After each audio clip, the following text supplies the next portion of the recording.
Everyone welcome to my channel. ఈరోజు నేను మీ అందరికీ బల్క్లో హెన్నా పేస్ట్ని ఎలా మిక్స్ చేయాలి అనేది నేను చూపించబోతున్నా. అండ్ అందు గురించే నేను 2 బాక్సెస్ లాంటివి స్టీల్ బాక్సెస్ని తీసుకున్నాను సో దాట్ మనం ఈజీగా మిక్స్ చేసుకోవచ్చు. అండ్ ఈరోజు నేను యూస్ చేసే హెన్నా పౌడర్ వచ్చేసి 5 ఫిల్టర్డ్ హెన్నా పౌడర్. ఒక 500 గ్రామ్స్ హెన్నా పౌడర్ని నేను యూస్ చేస్తున్నా ఈరోజు. అండ్ దీనిలో ఏమేమి ఇంగ్రీడియంట్స్ని యూస్ చేస్తాము అన్నీ నేను క్లియర్గా మీకు ఎక్స్ప్లెయిన్ చేస్తాను.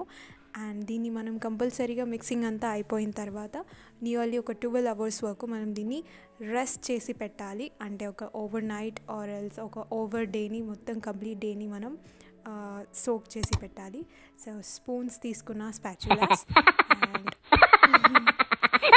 ఓకే, చాలా ట్రైస్ తర్వాత ఫ్లాప్ అయిన తర్వాత సక్సెస్ అయింది.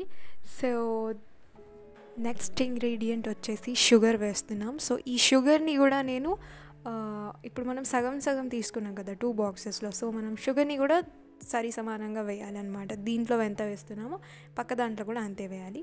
సో ఫస్ట్ బాక్స్లో నేను ఒక 10 గ్రామ్స్ ఆఫ్ షుగర్ వేస్తాను. అండ్ పక్క దాంట్లో కూడా నేను అంతే ఒక 15 వరకు వేస్తాను. బికాజ్ ఒక దాంట్లో వచ్చేసి ఎక్కువ హెన్నా పౌడర్ ఉంది, ఇంకొక దాంట్లో వచ్చేసి తక్కువ హెన్నా పౌడర్ ఉంది. సో దాట్స్ వై కొంచెం చూసుకొని వేసుకోండి. మీరు కూడా ఎంత వేయాలో చూసి దీంట్లో ఒక 10 గ్రామ్స్ వేస్తే పక్క దాంట్లో ఒక 15 గ్రామ్స్, నియర్లీ ఒక 30 to 25 గ్రామ్స్ వరకు షుగర్ మనం యాడ్ చేస్తున్నాం for 500 grams of henna powder. Mix it well, చాలా బాగా మిక్స్ చేయండి. బికాజ్ షుగర్ ప్రతి ఒక్క హెన్నా పౌడర్ ప్లేస్లోకి వెళ్ళాలి, కంప్లీట్ పౌడర్లోకి మిక్స్ అవ్వాలి. అండ్ వాటర్ వేసుకుంటున్నాం మనం. దీంట్లో వచ్చేసి ఒక సైడ్లో 1 గ్లాస్ ఆఫ్ వాటర్ అండ్ ఇటు పక్కకు కూడా 1 గ్లాస్ ఆఫ్ వాటర్. ఇది 1 గ్లాస్తోనే సరిపోదు, ఇంకా మనం వాటర్ని కంపల్సరీగా యాడ్ చేయాలి. సో నెక్స్ట్ వచ్చేసి దీన్ని complete neat and clean mixing ఇవ్వాలి.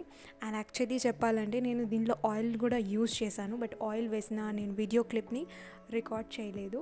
సో ఆయిల్ ఎంత వేసాను అనేది కూడా నేను మీకు చెప్తాను.